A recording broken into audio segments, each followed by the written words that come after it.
नमस्कार साथियों, स्वागत है आपका अपने इस यूट्यूब चैनल जिसका नाम है लर्न विद एडू फंडा। और जैसा कि आप जानते हैं कि 10 बजे हमारी यूजीसी नेट पेपर 1 की क्लास होती है। तो आइए बिना किसी देरी किए हुए स्टार्ट करते हैं अपनी क्लास को और करते हैं अपनी जीत की तैयारी पक्की। तो इससे पहले हम लोगों ने जो पढ़ा था उसके आगे की लेक्चर ये है। तो इस अगर जो आप लोग डायरेक्टली ये देख रहे हैं ये वाला लेक्चर, तो आपको मे भी कम बेनिफिशियल होगा। इससे पहले आप जितने भी वीडियोस पढ़ी हैं उसको पहले जाइए देख लीजिए, उसके बाद से ये देखेंगे या अटेंड करेंगे लेक्चर, तो ज़्यादा आपको बेनिफिशियल होगा और समझ में भी अच्छे से आएगा। ठीक है, तो चालू करते हैं आज का हम लोग लेक्चर। तो देखते हैं ऑब्जेक्टिव ऑफ रिसर्च, मतलब रिसर्च शोध के रिसर्च के मुख्य उद्देश्य क्या होते हैं उसके बारे में हम लोग आज जानेंगे। ऑब्जेक्टिव उद्देश्य क्या है। The main purpose of research is to discover answer to the meaningful question through scientific procedures and systematic attempt. The hidden truth which are not discovered yet can easily come to light by search. Research मतलब कि अगर जो कोई भी शोध हम कर रहे हैं, कोई रिसर्च कर रहे हैं, तो उसको हम लोग वैज्ञानिक प्रामाणिकता के आधार पे ही हम लोग शोध कर सकते हैं और उसका जो वैलिडिटी होगा तभी वो वैल्यूएबल होगा। नहीं तो अगर जो हम लोग उसको वैज्ञानिक प्रामाणिकता पे नहीं हम लोग कर पाते हैं, तो जो उसकी वैल्यूज है वो मान्य नहीं होगी, मतलब उसकी वैलिडिटी नहीं होगी। यानी कहने का मतलब है कि कोई भी शोध रिसर्च होता है तो उसको एक वैज्ञानिक जो पैरामीटर है उसके थ्रू गो थ्रू होकर ही जाना है। यानी कि अगर जो कोई कहीं एग्जीबिशन में आप लोग अपने शोध को दिखाते हैं तो उसमें जितने भी स्कॉलर्स होंगे वो अपने अपने पैरामीटर्स पे जब उसको तौलेंगे तो उनको एकदम एक्यूरेट वैल्यू आनी चाहिए, या फिर थोड़ा बहुत मतलब बहुत माइनर सा इधर उधर का हो तो चलेगा, लेकिन एक्यूरेट वैल्यू आनी चाहिए, लगभग लगभग एक्यूरेट आनी चाहिए। ठीक है, तो कहने का मतलब है कि साइंटिफिक प्रोसीजर एकदम क्या है, नेसेसरी है। ठीक है, देखते हैं मेन ऑब्जेक्टिव्स ऑफ रिसर्च क्या क्या है। To gain familiarity or achieve new insights to a phenomenon, this is known as exploratory or formularized research studies. To describe the accurate characteristics of particular individual situation or a group, this is known as the descriptive research studies. Next है to determine the frequency with which something occurs or with which is associated with other things, this is known as diagnostic research studies. ठीक है, to test hypothesis of a causal relationship between variables, such studies are known as hypothesis testing research studies। मतलब कि ये जितने भी आप देख रहे हो ये एक टाइप ऑफ आप बोल सकते हो, ये डेफिनेशन है। ठीक है, तो इसको आप लोग थोड़ा थोड़ा एक बार गो थ्रू हो जाना इससे, क्योंकि ये कभी कभी क्या होता है कि ये पूरा स्टेटमेंट में ये देख के तीन और ये पूछ सकता है कि research study diagnostic research study क्या है। ठीक है, हाइपोथेसिस टेस्टिंग रिसर्च स्टडी क्या है, मतलब ऐसे पूछ सकता है। तो इसको इसको एक बार आप लोग गो थ्रू हो जाइएगा। अब देखते हैं इसका हिंदी में देख लेते हैं। ठीक है,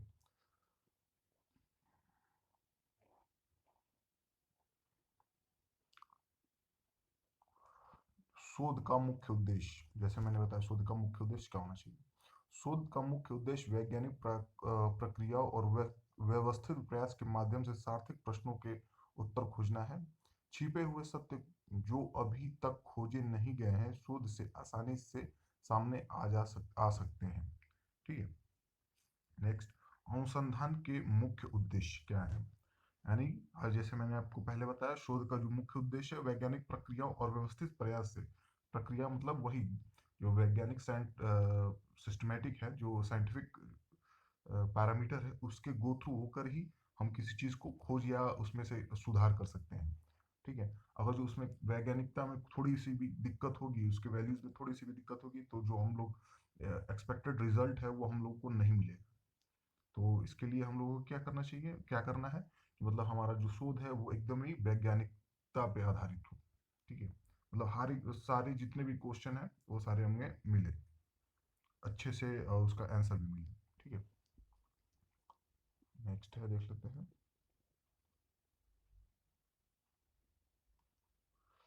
किसी घटना में परिचित होना या नई अंतर्दृष्टि प्राप्त करना। इसे एक्सप्लोरेटरी या फॉर्मुलाराइज रिसर्च स्टडीज के रूप में जाना जाता है। किसी विशेष व्यक्ति, स्थिति या समूह की सटीक विशेषताओं का वर्णन करना, इसे वर्णनात्मक शोध अध्ययन के रूप में जाना जाता है। उस आवृत्ति को निर्धारित करने के लिए जिसके साथ कुछ होता है या जिसके साथ वह अन्य चीजों से जुड़ा होता है, इसे नैदानिक अनुसंधान अध्ययन के रूप में जाना जाता है। नैदानिक मतलब कि डायग्नोस्टिक। ठीक है। चरों के बीच आकस्मिक संबंध की परिकल्पना का परीक्षण करना, ऐसे अध्ययनों को परिकल्पना परीक्षण अनुसंधान अध्ययन के रूप में जाना जाता है। ठीक है, देखते हैं नेक्स्ट। Characteristics of research. ठीक है, research is directed towards the solution of a problem. Second है, रिसर्च गैदर्स न्यू नॉलेज और data from primary sources. Third है, research is based upon observable experience और एक्सपेरिमेंटल एविडेंस। फोर्थ है, research is logical and objective, applying every possible test to verify that data collected and the procedures employed. ठीक है। Fifth है, research is experts, systematic and अक्यू investigation. ये accurate होगा, ठीक है, अक्योर एक्यूरेट वाला। फोर्थ सिक्स है, research demands accurate observation and description. ठीक है, नेक्स्ट।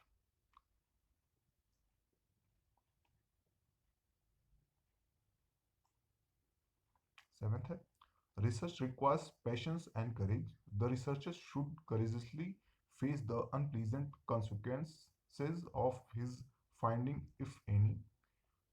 Eighth है, research is highly purposive. It deals with a significant problems which must be solved. Ninth है, research is carefully recorded and reported. Everything must be carefully defined and described in detail. Tenth है, research activity is characterized by careful design procedures which are be analyzed thoroughly. ठीक है, thoroughly। इसका हिंदी में देख लेते हैं हम लोग।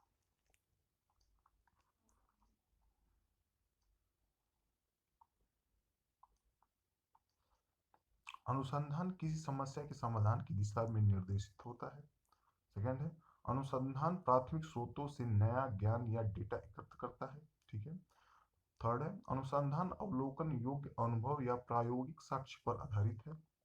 चौथा है, अनुसंधान तार्किक और वस्तुनिष्ठ है, एकत्र किए गए डेटा और नियोजित प्रक्रियाओं को सत्यापित करने के लिए हर संभव परीक्षण को लागू करता है। ठीक है। फिफ्थ है, अनुसंधान विशेषज्ञ व्यवस्थित और सटीक जांच है। ठीक है। देखिए, मैं आपको ये बहुत ज़्यादा डिटेल में नहीं समझा रहा हूँ क्योंकि ये वैसे ही एज इट इज़ वो जैसे जो समझाना है वही इस पे लिखा हुआ है। ठीक है, तो मैं बस इसको एक रीड कर रहा हूँ, तो आप इसमें समझने की बहुत ज़रूरत नहीं है क्योंकि बहुत डिटेल में नहीं है सब। और ये जितने भी चीज़ हैं ये आपके ऑप्शंस में जैसे एक दो करेक्ट है, दो तीन करेक्ट है, ऐसे करके ये ऑप्शन में आपको मिल सकता है। तो आप इसे एक बार बस पढ़िएगा ताकि ये दिमाग में बैठा रहे कि हाँ ये चीज़ें होती हैं। तो मैं बहुत ज़्यादा डिटेल में बहुत लंबी लंबी वीडियो 2-2 घंटे 3-3 घंटे की नहीं लेक्चर ये अटेंड बनाता हूँ मैं इतना बनाता हूँ 3 घंटे का जो लेक्चर होता है वो आधे घंटे में वो मैं कंप्रेस कर दूँ ताकि ये पढ़ने में आपको भी बर्डन ना लगे और जितना हमारा सिलेबस है और जितना जहाँ से मतलब क्वेश्चन बनने की पूरी संभावना है वो चीज़ हमारा कवर हो क्योंकि हमारा जो ये लेक्चर है वो एकदम एग्जाम ओरिएंटेड है। ठीक है, तो आप लोग ये मत समझिएगा कि आधे घंटे का वीडियो है तो इसमें तो कुछ होगा नहीं। ये 3 घंटे का जो वीडियो होता है 2 घंटे 3 घंटे का उसको सबको मिलाकर ये आधे घंटे में आपको ये मिल रहा है। ठीक है, तो यही चीज़ आप लोग अगर जो बुक से पढ़ते तो एक एक दिन में दो दो दिन में बस एक एक चीज़ आपका कंप्लीट होता। लेकिन मैंने बहुत जल्दी आपका टीचिंग एप्टीट्यूड कंप्लीट करा दिया। मुश्किल से ये इसके बाद से दो या तीन वीडियो होगी, लेक्चर होगा जो आपका ये रिसर्च एप्टीट्यूड कंप्लीट कर देगा। और सबसे बड़ा टीचिंग एप्टीट्यूड और रिसर्च एप्टीट्यूड, इसके बाद से वो सारा जितना भी यूनिट्स है वो बहुत छोटा छोटा है। बस आपका वो रीजनिंग वाला है, मैथ्स वाला है सेक्शन, वो थोड़ा सा मतलब थोड़ा बड़ा है क्योंकि वो उसमें तो बहुत सारे टॉपिक है। तो एक एक लेक्चर में एक टॉपिक ऐसे करके ही वो कंप्लीट हो पाएगा। ठीक है, तो आप लोग ऐसा मत सोचिएगा कि ये मतलब लिखा हुआ है तो कोई ज़रूरत नहीं है पढ़ने की। ये ज़रूरत है पढ़ने की, क्योंकि आपको ये क्वेश्चन में एग्ज़ाम में आपको ये सारे जितने भी लिखा हुआ है ये आपको देखने के एज इट इज़ मिल जाएगा। ठीक है, चलते हैं नेक्स्ट। छठा है हमारा, अनुसंधान सटीक अवलोकन और विवरण की मांग करता है।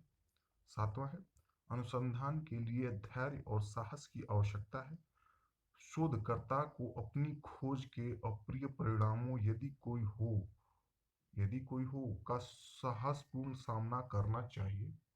ठीक है, और एक चीज़ है कि मैं अब जैसे लेक्चर के दौरान बहुत लोगों का नाम वगैरह नहीं लेता, क्योंकि मतलब वो मुझे थोड़ा वेस्ट ऑफ टाइम लगता है, क्योंकि अगर जो बहुत नाम लेना लोगों या फिर इधर उधर की बातें करने लोगों तो वीडियो लेंदी हो जाएगी और वो काम की चीज़ें कम होती हैं। और जैसे मैंने बहुत जगह देखा है कि मतलब 10 मिनट का लेक्चर होगा और वो खींच खींच के 1 घंटे बनाया जाएगा, क्योंकि उसमें बहुत सारी इधर उधर की बातें होंगी, बहुत उसमें नाम पढ़ना, तो ये वो फलाना ढिमकाना जो भी है।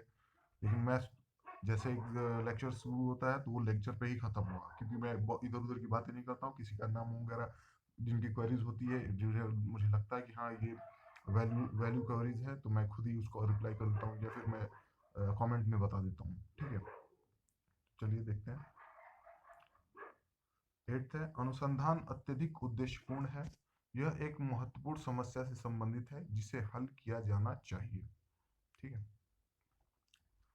देखते हैं नेक्स्ट।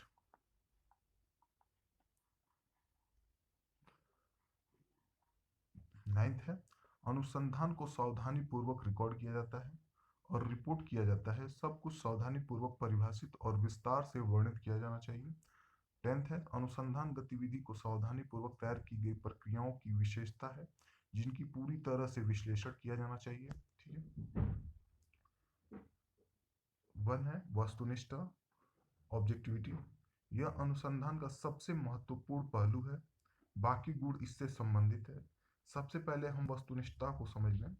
यह घटनाओं या वस्तुओं को बिना किसी पूर्वाग्रह या भेदभाव के देखना है। शोधकर्ता का पूर्वाग्रह से मुक्त होना आवश्यक है।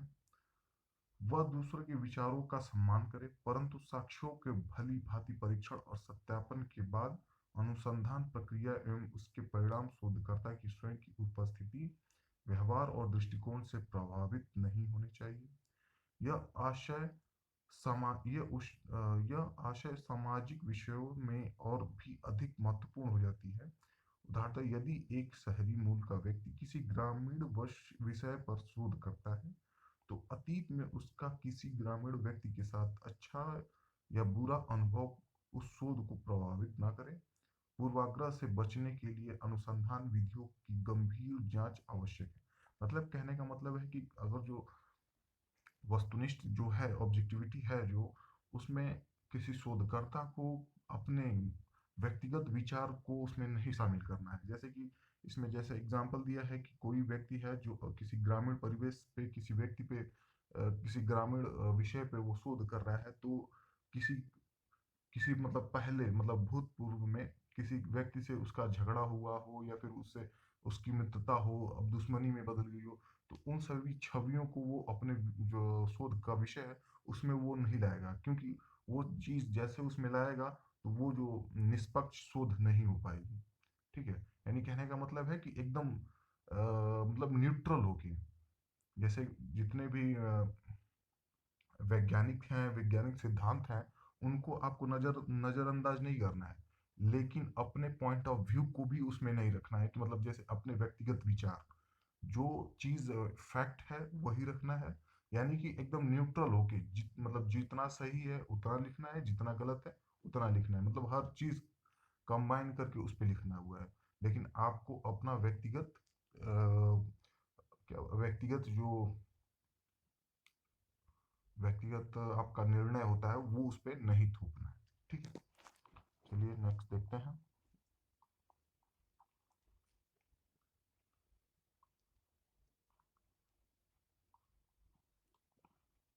ऑब्जेक्टिविटी। ठीक है, this is the quality of the investigation. Display the quality. First we understand asymmetry, see wrong or discriminatory. regarding the details of the article to be affected, respect and description of the article, the description of the documents, and so forth. The research process and its results should not be influenced by the researcher's own appearance, behavior, and attitude. This object this objective becomes even more important in social issue. For example, if a person of urban origin is doing research on a rural topic, this past good or bad experience with a rural person should not affect the research. Critical scrutiny of research methods is necessary to avoid bias. ठीक है, अब देखते हैं next इसमें क्या होना चाहिए। विश्वसनीयता, रियलेबिलिटी। ठीक है, अनुसंधान के संदर्भ में विश्वसनीयता, स्थिरता, सत्यापनशीलता सहसंबंधित विशेषताएं हैं। विश्वसनीयता को हम स्थिरता भी कह सकते हैं। यथासंभव शोध स्थिर परिणाम प्रस्तुत करें। मान लीजिए कि किसी शोधकर्ता ने दिल्ली के छात्रों के परीक्षा परिणामों का सोशल मीडिया का प्रभाव जानने के लिए शोध किया है, ठीक है, और किसी निष्कर्ष पर पहुंचा है। यदि कुछ अंतराल पर समान स्थितियों में शोध प्रक्रियाओं को दोहराने के बाद परिणाम पहले से बिल्कुल भिन्न आते हैं, तो इसका अर्थ यह है कि शोध प्रक्रिया विश्वसनीय नहीं है, उसमें कुछ त्रुटि रह गई है। विश्वसनीयता गुणांक को हम संकल्प का गुणांक भी कहते हैं। विश्वसनीयता को सत्यापनशीलता या पुनरावृत्ति भी कहा जाता है। ठीक है, नेक्स्ट देख लेते हैं इसमें।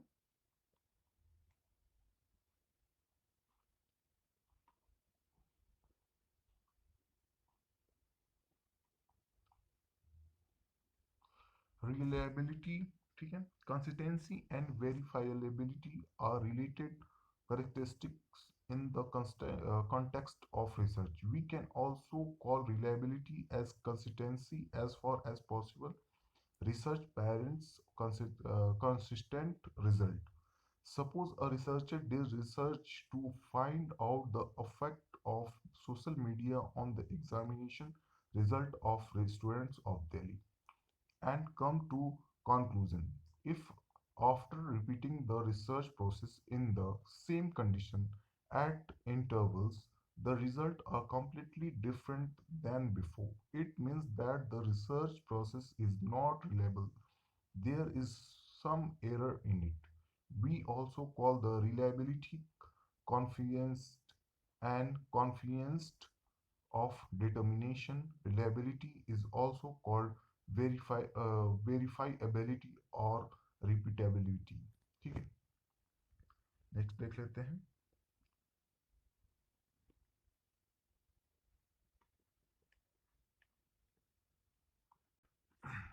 थर्ड है निश्चयात्मकता, डेफिनेटनेस। ठीक है, यह विधि की प्रक्रिया और परिणाम दोनों पर ही लागू होता है। यहाँ सूचनाओं अथवा प्रदत्तों के नियोजन, संकलन, परीक्षण इत्यादि सभी चरणों में इस बात का ध्यान रखा जाना चाहिए। ठीक है,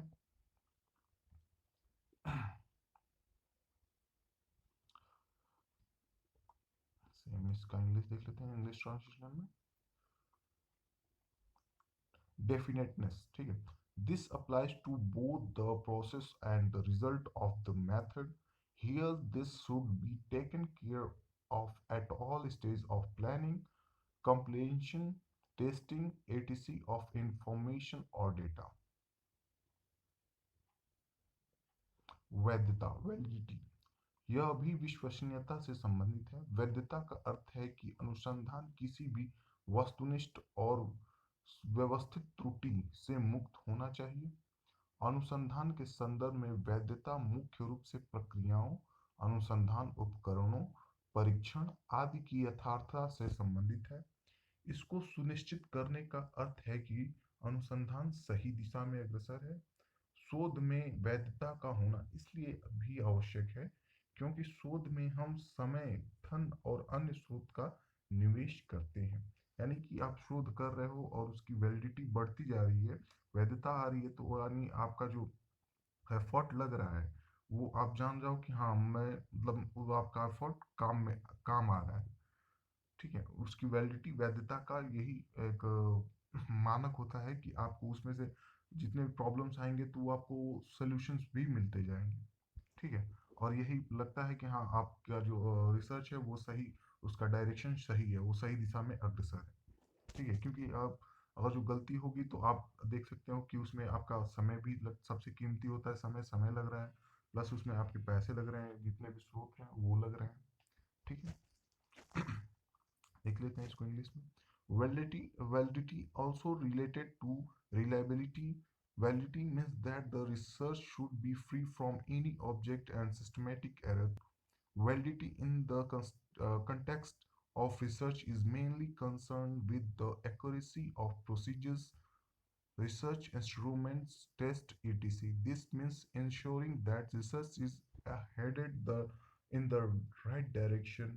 It is also important to have validity in research because in research we invest time, money and other sources. ठीक है, नेक्स्ट देख लेते हैं।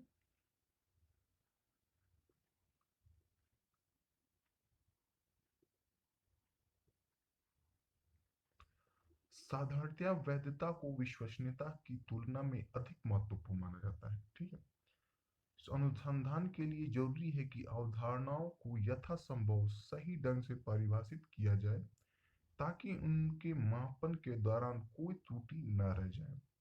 विभिन्न प्रकारों की वैधता का निम्नलिखित रूप में वर्णन किया गया है, जो कि इस प्रकार है। कौन कौन ब्रैक ने वैलिडिटी को निम्न प्रकार से अक्षम किया है। पहला, प्रेक्षणात्मक वैध, भविष्य कहने वाला वैधता है ये। ठीक है, दूसरा है विषयगत वैध, सामग्री वैधता है ये। तीसरा है समवर्ती वैधता है ये। कानूनी वैध, निर्माण वैधता है ये। फीमैन ने कानूनी रूप से वैध है। ठीक है, इसमें पहला इन्होंने कहा है गैर कार्यात्मक वैध, ऑपरेशनल। सेकंड है सामान्य वैध, कार्यात्मक वैधता। थर्ड, अव्ययवादी वैध, फैक्टोरियल वैलिडिटी। चौथा है रूपी वैध, चेहरे की वैधता। ठीक है, सेम चीज अब इंग्लिश में है, यही चीज देख लेते हैं।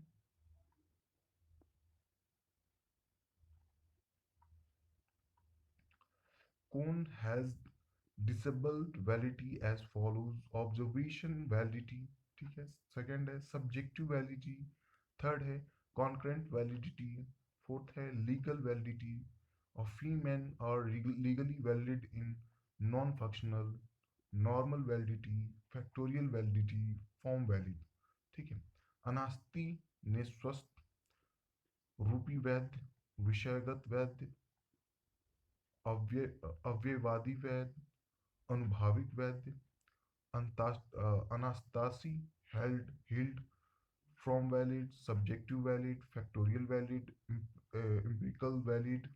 जॉर्डन ने वैधता को दो भागों में बांटकर उन्हें फिर सात उप प्रकार में बांटा है। कौन सा? पहला उन्होंने बांटा है आंतरिक वैधता और दूसरा बाह्य वैधता। आंतरिक वैधता में सक्रिय सक्रियात्मक वैधता, रूप वैधता, विषयगत वैधता, अवयवात्मक वैधता। ठीक है, नेक्स्ट है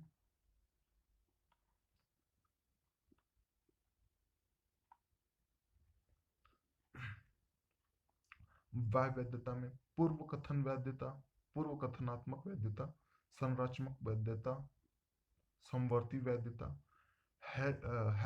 हेल्मस्टेडर ने वैधता को तीन मूल प्रकारों में बांटा है: विषयगत वैधता, ठीक है,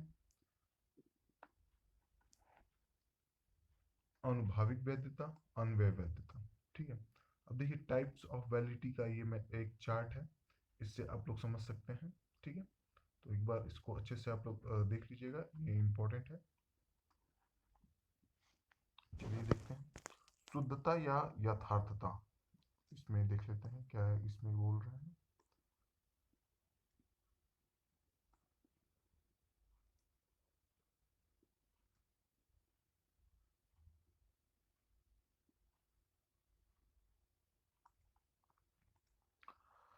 इसका वैध से निकट संबंध है। यह वह विशेषता है जिसके अंतर्गत शोध प्रक्रियाएं, शोध उपकरण और साधन एक दूसरे से पूर्ण रूप से संबंधित होने चाहिए।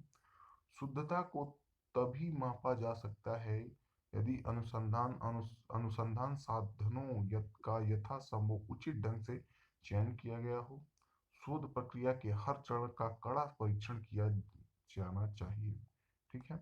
Accuracy Accuracy is closely related to validity. It is characteristics under which research tools and means should be completely related to each other. Accuracy can be measured only if the research tools are selected as appropriately as possible. Every step of research process must be rigorously scrutinized. ठीक है। सामान्यीकरण जर्नलाइजेबिलिटी। ठीक है। सामान्यीकरण सिद्धांत स्थापित करना हर शोध का मूल उद्देश्य होना चाहिए। शोध के इस लक्षण को दो स्तरों पर वर्णित किया जा सकता है। पहला, शोध सामान्य शोध समष्टि के छोटे से भाग पर किया जाता है जिसे प्रदर्शन कहा जाता है, पर इसके निष्कर्षों को समष्टि पर लागू माना जाता है। दूसरा है, शोध प्रक्रियाओं के निष्कर्ष के बाद एक विकसित अवधारणा को सभी समान स्थितियों में सत्य माना जाता है। भौतिकी, रसायन जैसे प्राकृतिक विज्ञानों में सामान्यीकरण करना सरल होता है। ठीक है। उदाहरण के लिए देख लेते हैं हम लोग। उदाहरण के लिए न्यूटन केपलर के सिद्धांत की सत्यापिता स्थापित हो चुकी है। वे सब जगह लागू होते हैं। सामाजिक विज्ञान के विषयों जैसे कि दर्शन शास्त्र, राजनीतिक विज्ञान, इतिहास आदि में पूर्ण रूप से सामान्यीकरण करने की संभावना कम होती है, क्योंकि यहाँ शोध की इकाई मानव व्यवहार है जो निरंतर परिवर्तनशील है। ठीक है। इसका इंग्लिश में देख लेते हैं। जर्नलाइजेबिलिटी Establishing generalization principles should be the basic objective of every research. This feature of research can be described at two levels. First, usually the research is done on a small part of population called the sample, but its findings are considered to be applicable to the population. Second है, concept of development after the findings of the research process is considered to be true in a small situation. It is easy to generalize in natural science like physics, chemistry. For example, Newton's Kepler theory has been verified. They are applicable everywhere. Social science disciplines such as philosophy, political science, history, etc. are less like generalized completely because the unit of research here is human behavior, which is constantly changing. ठीक है। Fifth है अनुभवात्मक अनुसंधान, experimental research. देखते हैं इसका।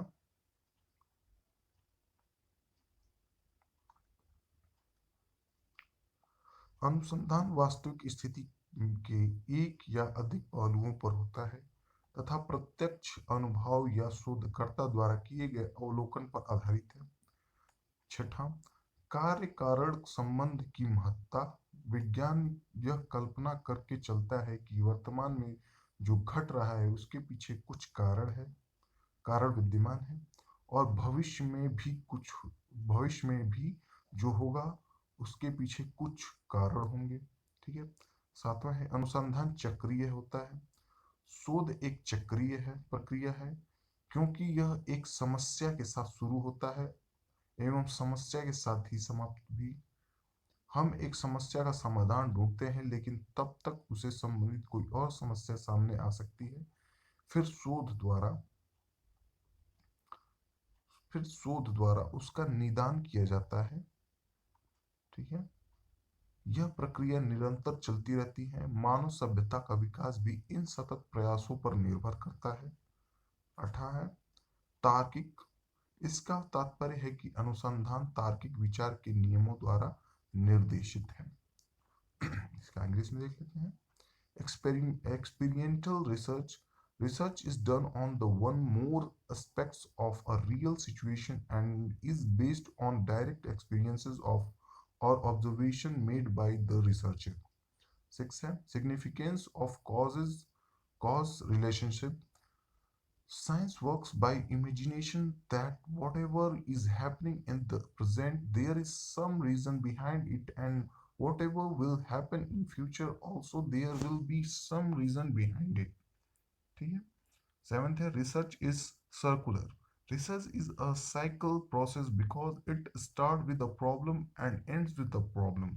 We look for solution to a problem, but by then some other problem related to it comes up. Then it is solved by research. This process goes to continuously. ठीक है। The development of human civilization also depend on the continuous efforts. 8th है logical. It means that the research is guided by the laws of logical thought. ठीक है। तो ये रहा हमारा आज का लेक्चर। आई होप कि आपको अच्छा लगा हो। अगर जो वीडियो पसंद आ रही हो तो इसे लाइक करें, शेयर करें, सब्सक्राइब करें और प्रैक्टिस करते रहिएगा। ठीक है, क्योंकि अभी मार्च स्टार्टिंग है। मार्च मिड तक यूजीसी नेट का फॉर्म आपको देखने को मिल सकता है। ठीक है, तो हमारी तैयारी ज़बरदस्त तरीके से हो रही है। बस आप लोग अच्छे से पढ़ाई करते रहिए।